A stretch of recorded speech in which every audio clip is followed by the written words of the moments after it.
Oga, please move from here. You're disturbing the customers. I'm not disturbing anyone. You're sitting in front of a five-star restaurant looking like this. What do you expect? Get him away from here. Stop! Sir, have you eaten? Why do you ask? Because you look hungry. That's your food. Yes, you can have it. You bought it for yourself. I can survive without dinner. You don't even know who I am. I don't need to.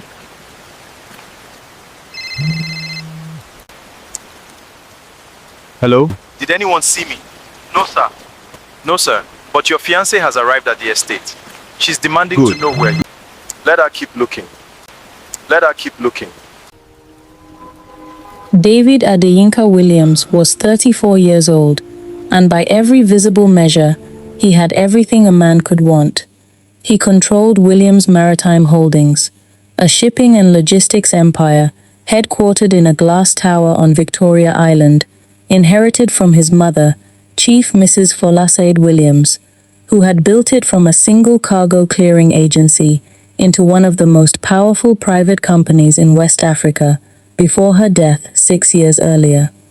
But David had grown certain of something that ate at him quietly, beneath every handshake and every toast raised in his honor.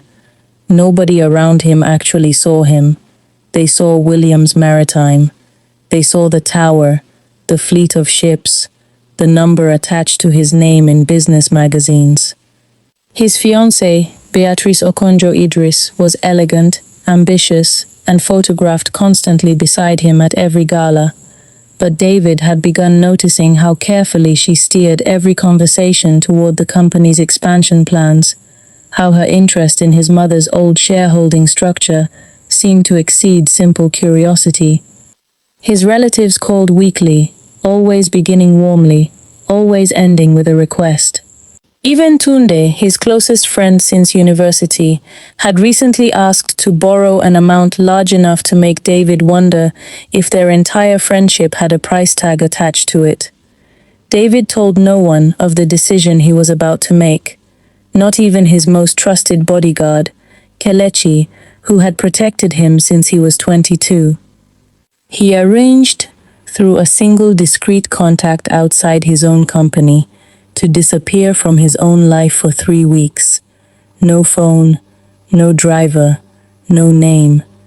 He wanted to know, once and for all, who would show him decency when he had absolutely nothing to offer them in return.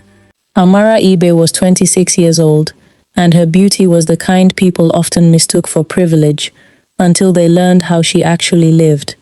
In a single rented room in Obalende, working double shifts as a hospital records clerk by day and selling second-hand shoes online by night, still paying down debts left behind by her father's long illness before his death 4 years earlier. That night outside the restaurant on Awolowo Road was not the first time Amara had stopped for someone the rest of Lagos walked past. It was simply who she was, the daughter of a father who had once told her that the true measure of a person is what they do when no one profitable is watching. David did not simply thank Amara and disappear back into the rain that night.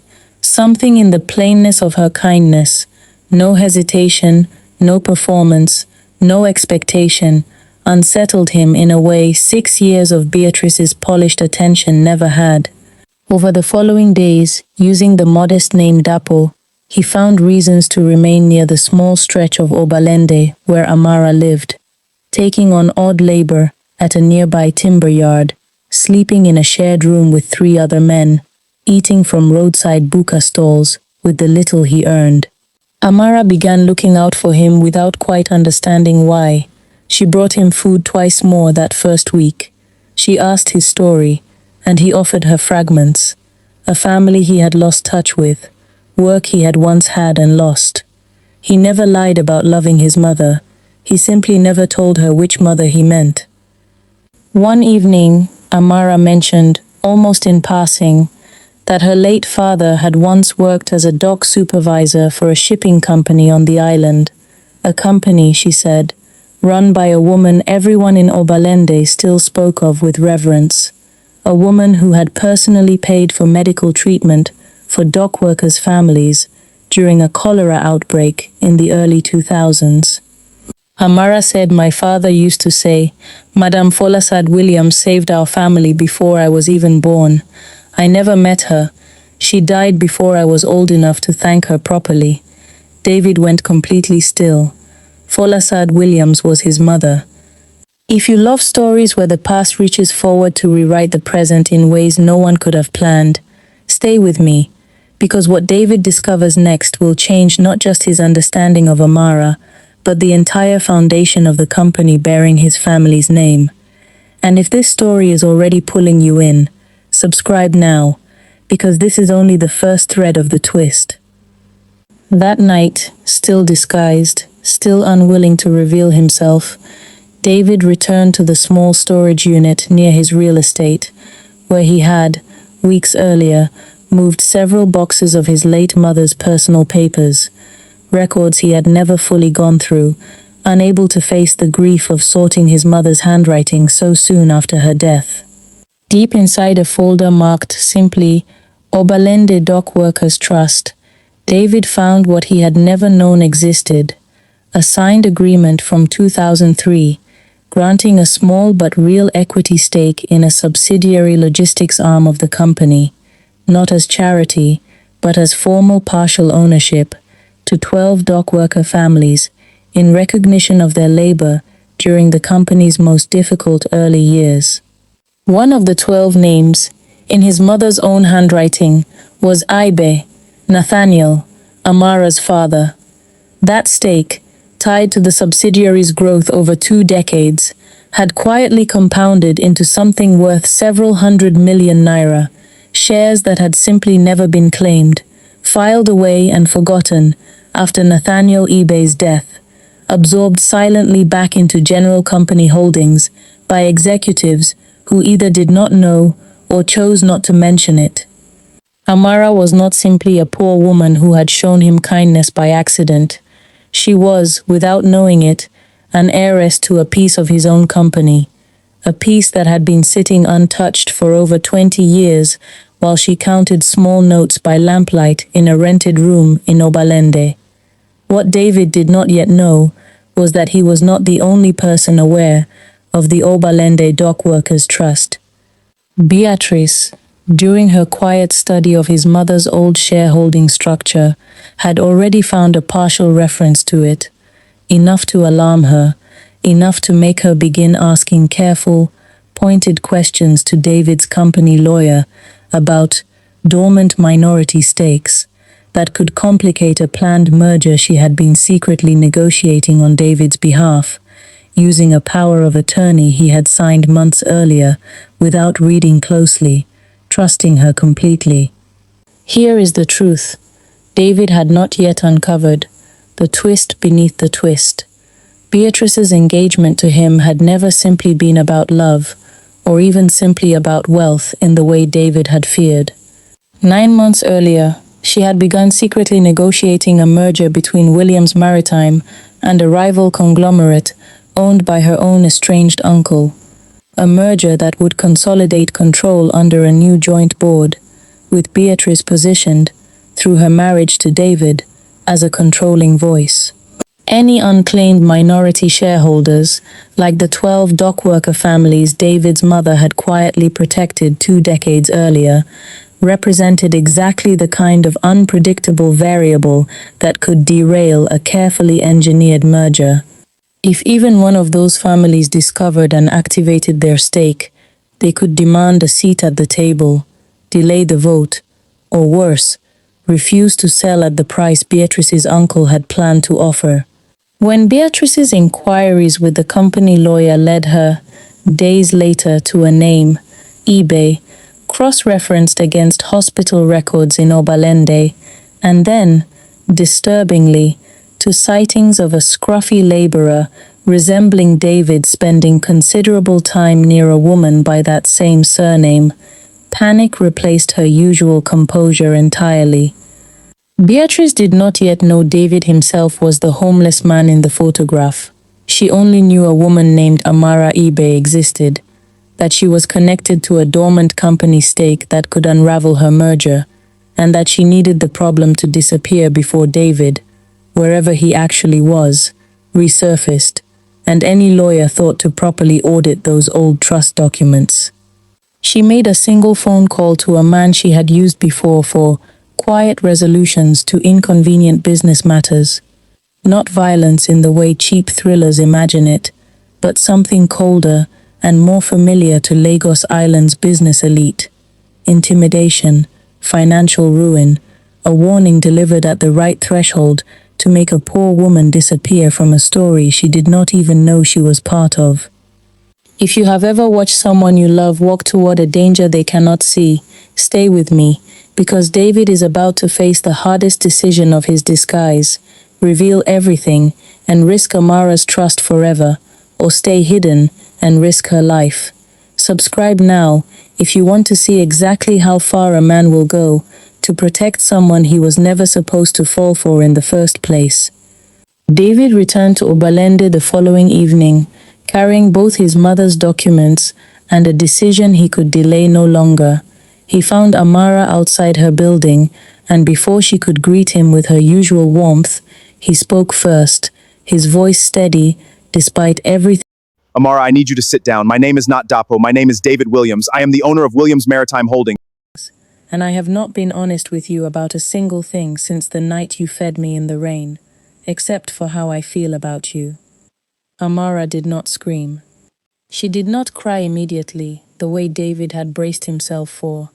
She simply stared at him for a long moment, her expression shifting from confusion to something far more complicated. Betrayal, yes, but underneath it, a sharp, dawning suspicion of her own. Amara said, You let me believe you had nothing. You watched me count coins to buy you food, David. Was I an No, experiment Amara, to you? please, there is more, and it is not about me. It's about your father. He showed her the trust document, his mother's handwriting, her father's name.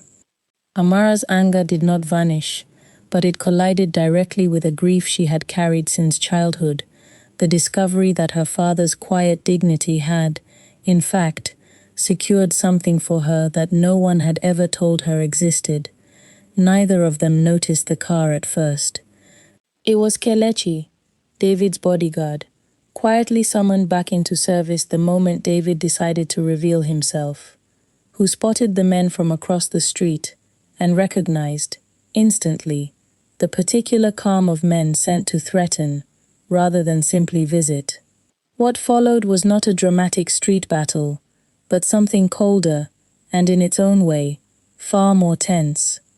Kelechi intercepted the two men before they reached Amara's door, his presence, and the quiet mention of David Williams's name and the security detail now visibly repositioning around the block, enough to make them reconsider whatever instructions they had been given. One of the men, before leaving, made a call that David's security team was able to trace within the hour, not to a criminal syndicate, as David had feared, but to a private number registered under Beatrice's own driver. David confronted Beatrice that same night, in the penthouse they had once planned to share as husband and wife. He laid out everything, the merger she had negotiated behind his back using a power of attorney he had trusted her with blindly, the men sent to Obalende, her uncle's waiting conglomerate. Beatrice You were never said, going to notice those shares, David. You barely read the will. That girl was never supposed to matter. She matters more than this company, Beatrice, and you just proved exactly why I disappeared, to find someone who would... Within days, David's legal team formally reactivated the Obalende Dock Workers Trust, verifying and restoring the dormant shares to all 12 surviving families, Amara's among them, not as a gift from David, but as the rightful inheritance her father had quietly earned 2 decades earlier. Beatrice's engagement ended without a single headline, David ensuring the matter stayed as private as her own scheme had once depended on staying secret. Amara did not immediately return to David's arms, no matter how cinematic that ending might have felt. She needed weeks, genuinely difficult weeks, to separate the man who had let her believe he had nothing from the inheritance now legally hers, to be certain that whatever she chose next was chosen clearly, not out of gratitude or overwhelm. She used part of her restored inheritance to open a proper community health records office in Obalende, employing several of the same women she had once worked alongside at the hospital, determined that her father's quiet legacy would keep serving the same community it had first come from, rather than simply elevating her alone. David gave her that space, without pressing for anything in return, visiting occasionally, always as himself now, never asking her to forgive faster than her own heart was ready to. It was Amara, in the end, who reached out first, not to the billionaire, but to the man who had once shared roadside buka meals with her, without complaint, without performance. Amara weeks later said, I keep trying to decide which version of you I actually fell for. Maybe the one sitting right across from you. Or maybe you're realizing that none of the other ones mattered anyway. Dapo, who had nothing, or David, who had almost everything and still chose to sit in the rain to find out if Kindness was real. Just one man, finally honest about which parts of himself mattered most. not answer with words. She simply reached for his hand, the same steadiness in her grip that had once pressed a small parcel of food into his, in the pouring rain. Except this time, there was nothing hidden between them at all. This is the story of a billionaire who vanished from his own life to find out what remained true when his wealth disappeared, and the woman whose quiet kindness led not to a fairy tale rescue, but to the uncovering of an inheritance her own father had quietly earned, decades before she was ever tested by fate. Real love, this story reminds us, is rarely about being chosen for what you have. It is about what remains between two people once everything false has finally been stripped away.